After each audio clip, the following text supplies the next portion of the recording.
What's up, everyone? Aaron Nagler here for PackersNews.com, live on Facebook late on Monday afternoon. No discernible Packers news has come across the transom of the universe, but I thought I'd jump on Facebook and say hello and see what's on your minds, because that's what I do. I talk Packers with you fine folks. Obviously, if you haven't yet, you should really be checking out our positional overview, continuing series that's going on at PackersNews.com each and every day. It's a 9-part series. Tom Silverstein is about to drop a look at the linebackers. If you've missed the defensive line, the offensive line, or the last two installments, make sure you check those out. Ryan and Michael did a great job on those.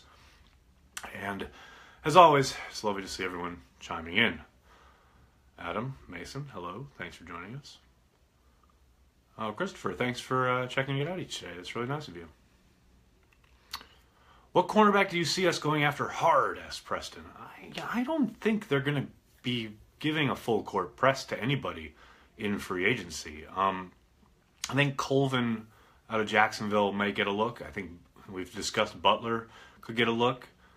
Maybe one or two others, but I don't see anybody where they're going to come out of the gates, firing, come hell or high water, they're going to get that guy. I think they'll do what they've always done, and they'll kind of let the market settle. Maybe they'll dip their toe in a little bit earlier than usual, but I don't see anybody kind of causing them to go crazy those first 24, 48 hours of free agency. Now, I could be completely wrong, and maybe Gutekunst has his eye on someone, but it's not the feeling I get. How many pass rushers does Green Bay take in the draft? That's a good question. I would say at least one.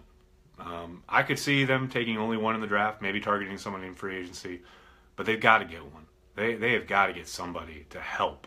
And I don't think they need someone to come in and be a savior. I don't think they need someone to come in and be the focal point of the defense or the pass rush, but they need an asset on the defensive side of the ball. They need a disruptor. I think, holdovers, as much as we talk about the lack of pass rush the last few years, Nick Perry can still be effective. Heck, Clay Matthews can still be effective in certain situations. Reggie Gilbert showed a lot of promise. Ahmad Brooks, if he can stay healthy, can still help them, provided he gets re-signed. The cupboard is not completely bare, but it absolutely needs reinforcements and or help. And I don't think there's any question there. So when it comes to the draft, I think they absolutely have to come out with somebody. Now, whether that's an edge rusher or maybe it's a safety who is a great blitzer, maybe it's an interior lineman who has a great first step, I don't really think it matters, but they need disruption, more of it. Arden Key is the answer. Maybe. It's a possibility. Packers moving up in the draft, possibly, I read today. Well, I believe what you're referring to is the piece over at ESPN that Rob Demovsky contributed to. I think it was a either NFC or NFL-wide piece about what one shocking move each team could end up doing. And I think Rob is making an educated guess there, and it makes sense. Maybe if you need a surprise in Green Bay, trading up out of the 14th spot would qualify as one. I don't think most observers would expect them to do that. But again, if there's somebody they absolutely love, like maybe they fall in love with Harold Landry and they think he won't make it to 14. Maybe Gutekunst armed with compensatory picks, which are now tradable, maybe he jumps up to grab him. That's just an example. But that's just guesswork on our part from the outside. The Packers need a whole new set of linebackers. Antoine, I'm not sure I agree with that. Like I was just saying, I think there are pieces there that can be helpful, that can be assets on the defensive side of the ball, but I think they definitely need upgrades along the edge. They definitely need an upgrade in the middle to pair along with Martinez, who I think has shown his worth and value and his talent. Everybody, Pete Doherty is here, so please mind P's and Q's, because when the senior statesman of the beat comes to join your Facebook Live, you have to be on your best behavior. How many compensatory picks do we get? We won't know until we get to the combine officially. I believe there are all sorts of places online that kind of like try to do their best guesswork as far as what the formula is and what teams are going to get. I believe the Packers are in line to get 2 or 3, but we'll see. They need one more impact player at linebacker. Lee, I'd agree with that. I'd agree that they need help at that spot. I think an impact, when we talk about impact on the defensive side of the ball, I think it can come from anywhere. They need impact players, period, on that side of the ball. It's been too long, as my friend Pete has written recently. When you're continually picking all these players on the defensive side of the ball early on in the draft, too, whether it's the first round, whether it's the top, your top 2 or 3 picks, and they continually kind of fall short from, maybe they're good kind of bricklayers, but they're not difference makers. Then you see what's happened in Green Bay, where things get stale and the coordinator is kind of out of sorts because he's trying all sorts of things to boost his pass rush when he doesn't have the horses to do it without blitzing, without exotic blitzes, etc. They need disruption. They need what Clay Matthews brought back when he was terrorizing quarterbacks, a whirling dervish of destruction. And again, that can come from anywhere, whether it's a safety, whether it's a linebacker, whether it's a interior lineman, edge rusher, what have you. They need impact players, period. How can coaches set up Clay for more success? I think I know fans probably get tired of hearing it, probably get tired of reading it. I get tired of saying it, but they need to move him inside. They need to let him use his athleticism there at the middle of the field, because his days of being a top-flight edge rusher are clearly over. But I think his athleticism on the inside is can still be a boon to the defense. He's definitely an upgrade. If they put him in there with Martinez, he's definitely an upgrade over anybody Martinez has played alongside on those early downs. He helps them in so many different ways, whether it's tracking things sideline to sideline, whether it's helping in coverage, whether it's just the ability to shed blocks off the interior. The guy is still a really impressive athlete. As much as he is, may have gone off on his fastball as far as rushing off the edge and beating, premier left tackles, he's still a force to be reckoned with. And I think moving him to the interior would not only help their defense, but I think would help prolong his career. But we'll see. Clay equals part-time. That's possible. That's very possible. I think if they do what I think they're going to do, which is extend his contract, give him a few more years, reduce his cap hit, maybe they do make him a part-time player.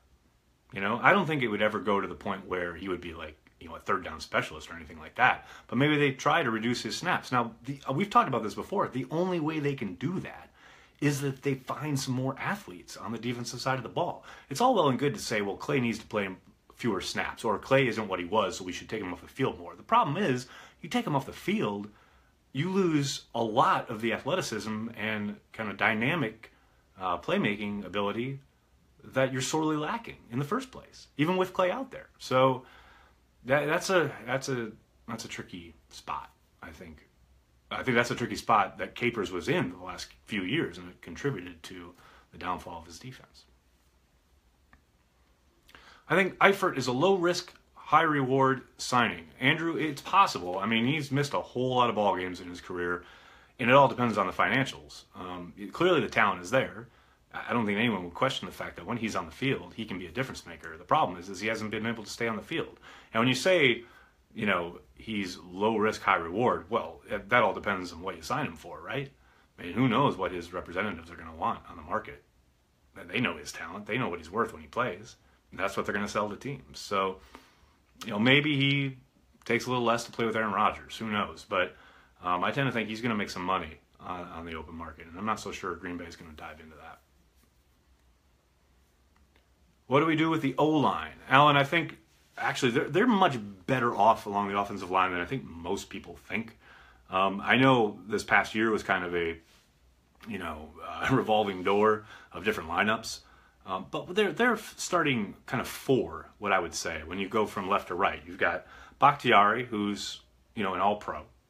You got Taylor, who's kind of just totally fell into their laps. He's going to be a starter for the next 10 years. Guy played out of his mind both at left guard and at left tackle when called upon. I was watching the Dallas game again, and I was kind of shocked going back and watching how well Lane Taylor played at left tackle on the road, on turf. He played really well. So you got those two guys, and then you got Corey Linsley, who they just locked up. They're at center for another 4 years.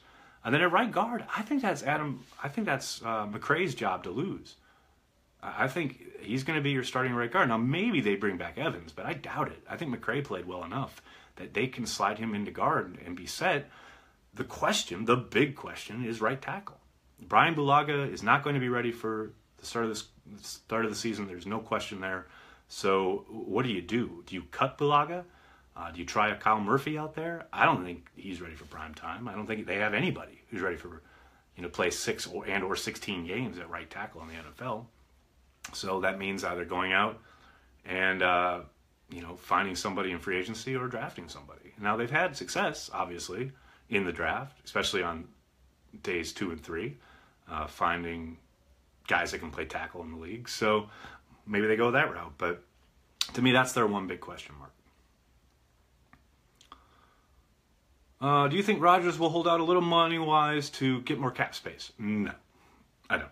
I think Rodgers has been underpaid nearly his entire career, and it's time for the Packers to pony up. I know the last time Rodgers was paid, a lot was made about the size of the deal and the fact that they kept the cap numbers never really ballooned at any point, which was obviously a concession to what you're talking about. They wanted to make sure that he never kind of destroyed their cap. But at the same time, Rodgers very quickly fell behind in the hierarchy when it comes to starting quarterbacks, especially franchise quarterbacks. I mean, when Mike Glennon's making $18 million and he's making more money than Aaron Rodgers, then salary-wise, then you know something's out of whack. Same thing happened prior to his last deal when Mark Sanchez was making more money than he was. It's just his whole career has kind of been, he signs a deal and then quickly a bunch of other deals are signed and he becomes really underpaid. Then he signed another deal and then a lot of other deals get signed and he's quickly underpaid. And he's been underpaid now for a good 3 or 4 years. So I don't see Rodgers saying, well, look, it's all good, just I'll take a little less. I mean, this guy's earned it. And if anything has driven that home, it's this past season where, he goes out and the whole place falls apart. He knows his value. So this idea that, Rodgers is going to take one for the team, I don't see it. Now, maybe they are able to structure it in a certain way. Russ Ball is a wizard, so maybe they do something with incentives or some kind of bonus, etc. The proration, that can all be done. But Rodgers is going to get his, and he's going to be paid big, big, big, big money. Anything heard from Ball after he was passed over for GM? No, that's a great question. I haven't seen anything publicly. He'll be at the Combine, and I'll definitely try and talk to him there. I don't anticipate much success in that regard, but I will definitely try and speak with him. It is kind of interesting how he went from the presumptive frontrunner to, I won't say an also-ran because he did get a big promotion, but to not being the GM and continuing kind of on the same path he had been on. But yeah, no, I haven't heard anything publicly from him. We'll take 1 or 2 more here, people. If they stay at 14, then I want Jackson. I'd love Roquan Smith, though, too. I think Roquan Smith would be a great get. It really depends on how Gutekunst views inside linebacker, because that's obviously something that Ted Thompson deprioritized throughout his time as GM. But yeah, I think either of those guys would be a good pick. Will it be Randall and King at corner? I think Randall will continue to play inside. Now, I don't know what they'll call it in Mike Pettine's defense, but Pettine, both in front of the media when we talked to him, and then again at Packers.com, reiterated the fact that, you're in nickel so much, you basically have 3 starting corners, and you better treat that nickel guy or the slot guy as a starter. So I tend to think Randall will continue as their slot. And maybe he bumps out sometimes depending on matchups. King will be their other starter, most likely, provided he comes back healthy.